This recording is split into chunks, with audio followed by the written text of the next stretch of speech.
जय हिंद साथियों, नमस्कार। आज की इस क्लास में आपको मिलेंगे ओ लेवल मॉड्यूल 3 अर्थात M3R5 के अंतर्गत पाइथन प्रोग्रामिंग के मोस्ट इंपॉर्टेंट क्वेश्चंस। तो जिनका भी ओ लेवल का एग्जाम है वो इस क्लास को लास्ट तक जरूर अटेंड करेंगे। और अगर आप हमारे प्रोग्रामिंग ट्यूटोरियल चैनल पर नए मेहमान हैं तो चाय कॉफी पी के जाइएगा। जस्ट आई एम जोकिंग भाई, चाय कॉफी नहीं पीना है, आपको हमारे चैनल को सब्सक्राइब करना है, साथ ही बगल में जो बेल आइकन है उसे भी प्रेस करना है ताकि टाइम टू टाइम आपको ये सब कुछ मिलता रहे जो भी चैनल पर अपडेट होता है। तो टाइम वेस्ट ना करते हुए चलिए शुरू करते हैं आज की ये क्लास, क्योंकि सीधी बात नो बकवास, यही है प्रोग्रामिंग ट्यूटोरियल की class. Let's begin in this topic.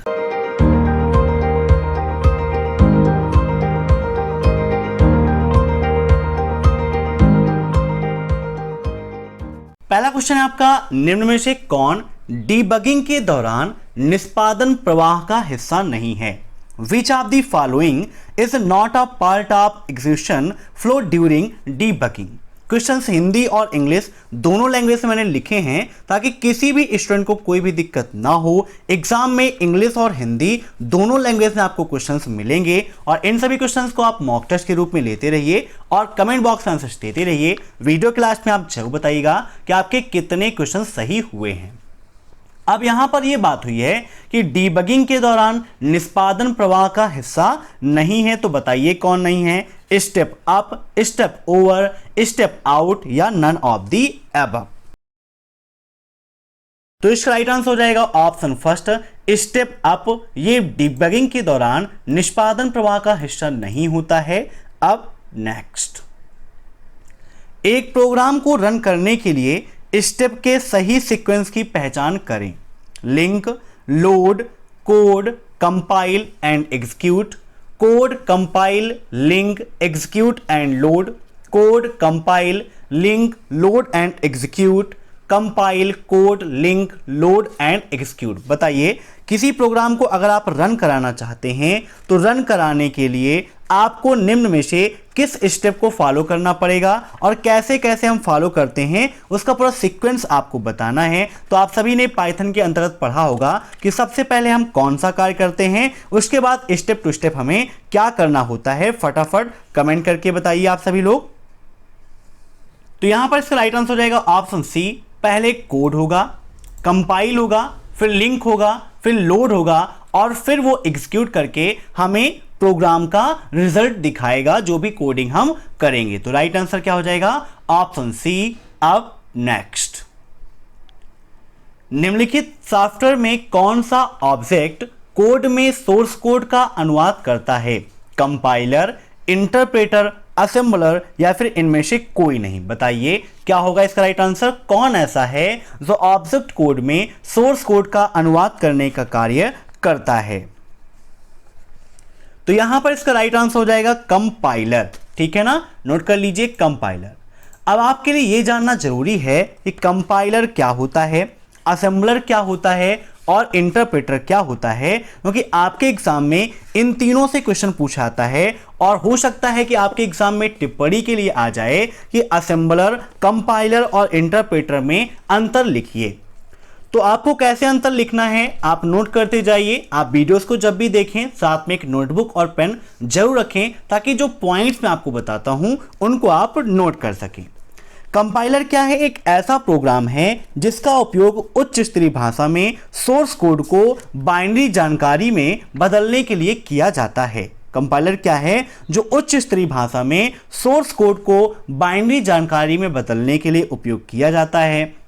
वहीं पर इंटरप्रेटर एक ऐसा प्रोग्राम है जिसका उपयोग बाइनरी लेवल की जानकारी में परिवर्तित करने के लिए किया जाता है। वहीं असेंबलर का उपयोग असेंबली लेवल लैंग्वेज में इस्तेमाल किया जाता है। मींस इसका जो उपयोग है वो असेंबली लेवल लैंग्वेज को या असेंबली लैंग्वेज को कन्वर्ट करने के लिए किया जाता है, जिसमें न्यूमेरिक सिंबल का उपयोग भी किया जाता है।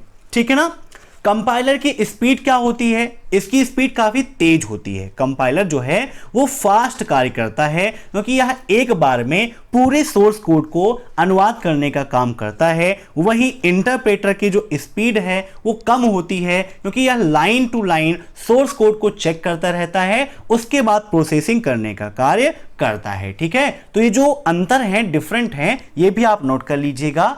अब नेक्स्ट, एक कंपाइलर का फंक्शन है प्रोग्राम द्वारा आवश्यक फाइल और फंक्शन को एक साथ रखे, प्रोग्राम द्वारा एग्जीक्यूशन के लिए उपयुक्त फॉर्म में निर्देशों का अनुवाद करे, एग्जीक्यूटेबल कोड को मेमोरी में लोड करे और उन्हें एग्जीक्यूट करे, यूजर को प्रोग्राम टाइप करने की अनुमति देता है। बताइए निम्न में से कंपाइलर क्या का काम है? तो कंपाइलर का कार्य क्या होता है? ट्रांसलेट करना, है ना। तो प्रोग्राम द्वारा एग्जीक्यूशन के लिए उपयुक्त फॉर्म में निर्देशों का अनुवाद करने का कार्य करता है compiler. Option second is right. अब नेक्स्ट,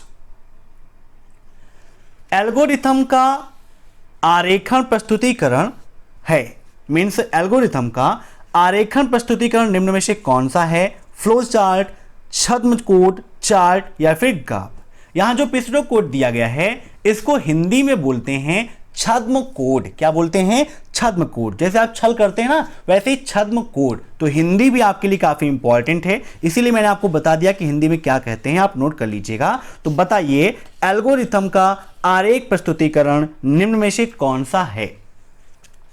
देखिए, जैसे आपको कोई कार्य करना होता है तो उसके लिए क्या करते हैं, आप पूरा स्टेप टू स्टेप करते हैं ना, कि पहले हम ये करेंगे उसके बाद फिर नेक्स्ट कार्य होगा। तो वैसे ही आपके एल्गोरिथम में ये तैयार किया जाता है कि कैसे हमें प्रोग्राम को रन कराना है पूरी चीजें। तो इसका राइट आंसर यहां पर क्या हो जाएगा? Flow chart. ठीक है, एल्गोरिथम क्या है यह आपको जानना काफी ज्यादा जरूरी है। ठीक है ना। तो एल्गोरिथम क्या है? कंप्यूटेशनल चरणों का एक क्रम है, मीन्स कंप्यूटर के द्वारा उपयोग किए जाने वाले चरणों का एक क्रम है जो इनपुट को आउटपुट में कन्वर्ट करने का कार्य करता है। ठीक है, जब आप स्टेप टू स्टेप सारी चीजों को लिख लेंगे तो आसानी से उसे आप एग्जीक्यूट कर सकते हैं। अब नेक्स्ट, हर संभव के लिए टेस्ट आयोजित होना चाहिए। क्वेश्चन को ध्यान से पढ़िए, यहां पर क्वेश्चन क्या कह रहा है? Test should be conducted for every possible. बताइए क्या होगा इसका right answer? Data, case, variable या उपरोक्त सभी।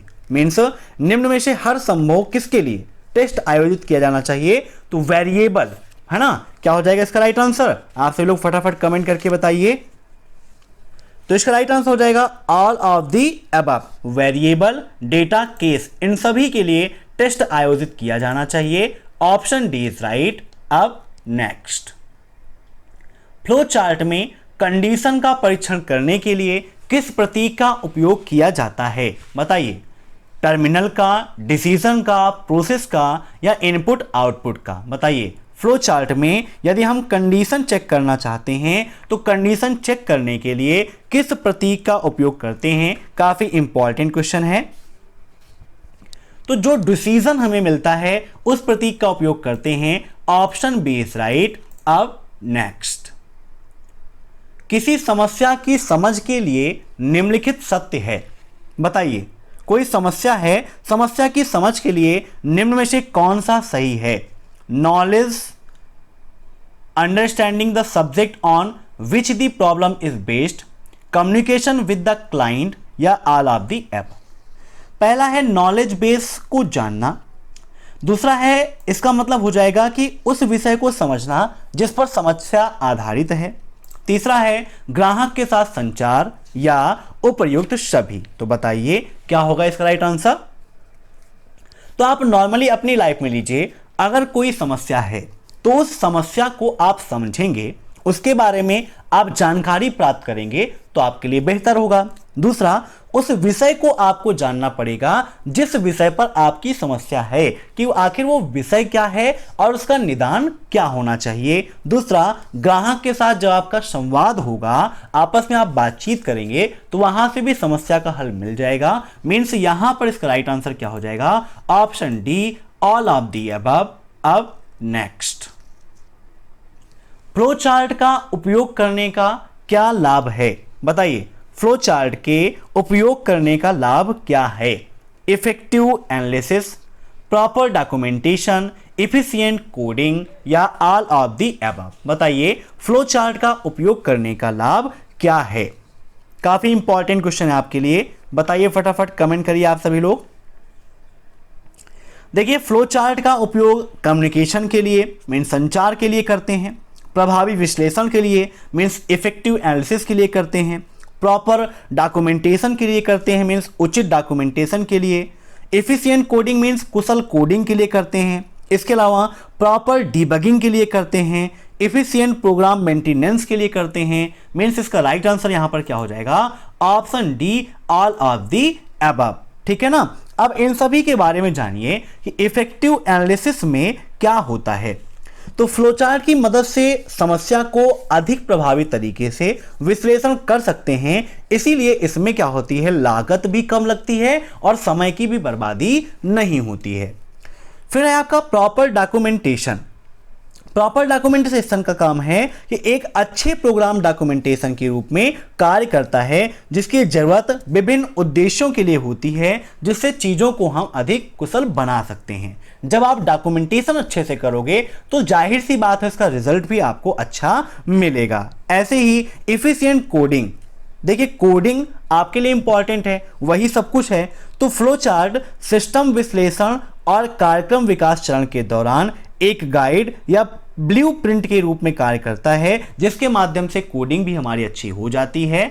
अब नेक्स्ट, परीक्षण प्रक्रिया का पहला साक्ष्य क्या है? बताइए, परीक्षण प्रक्रिया का पहला साक्ष्य नहीं भाई, लक्ष्य होगा, है ना भाई, साक्ष्य थोड़ी ना होता है, लक्ष्य। पहला लक्ष्य क्या है? बताइए फटाफट, कमेंट करिए। फर्स्ट गोल, बग की रोकथाम करना, विश्लेषण करना, टेस्टिंग करना या फिर उपयुक्त सभी? काफी इंपॉर्टेंट क्वेश्चन है आपका। तो परीक्षण के दौरान सबसे पहला काम होगा कि हम बग की रोकथाम करें, तो इसका राइट आंसर होगा बग प्रिवेंशन, अर्थात बग की रोकथाम। अब नेक्स्ट, अब यहां पर ट्रू एंड फॉल्स के क्वेश्चंस आपके साथ हम डिस्कस कर रहे हैं, बताइए फटाफट। एक एल्गोरिथम एक प्रोग्राम के तर्क का एक चित्रमय प्रतिनिधित्व है। सिंपल सा क्वेश्चन है, बताइए क्या algorithm is a graphical representation of the logic of programme? True या फॉल्स? तो बिल्कुल आपका फॉल्स है, ऑप्शन सेकेंड इज राइट। अब नेक्स्ट, एक प्रवाह चार्ट मानक प्रतीकों द्वारा दर्शाया जाता है। बताइए, क्या एक प्रवाह चार्ट मानक प्रतीकों द्वारा दर्शाया जाता है? ट्रू या फॉल्स? काफी इंपॉर्टेंट क्वेश्चन है, तो ये बिल्कुल आपका सही है, ऑप्शन फर्स्ट इज ट्रू। अब नेक्स्ट, एल्गोरिथम शब्द एक भारतीय गणितज्ञ के नाम से लिया गया है। ट्रू या फॉल्स? ये क्वेश्चन भी काफी इंपॉर्टेंट है, बहुत बढ़िया क्वेश्चन है। क्या एल्गोरिथम शब्द एक भारतीय गणितज्ञ के नाम से लिया गया है? तो बिल्कुल आपका फॉल्स है, ऑप्शन सेकेंड इज राइट, ऐसा कुछ भी नहीं है।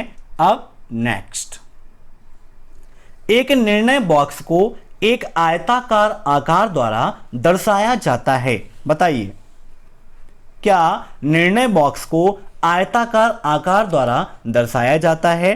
ट्रू या फॉल्स? काफी इंपॉर्टेंट क्वेश्चन है आपका, बताइए फटाफट क्या होगा इसका आंसर। तो यहां भी आपका फॉल्स हो जाएगा, ठीक है ना, ऑप्शन सेकेंड इज राइट। अब नेक्स्ट, फ्लो चार्ट।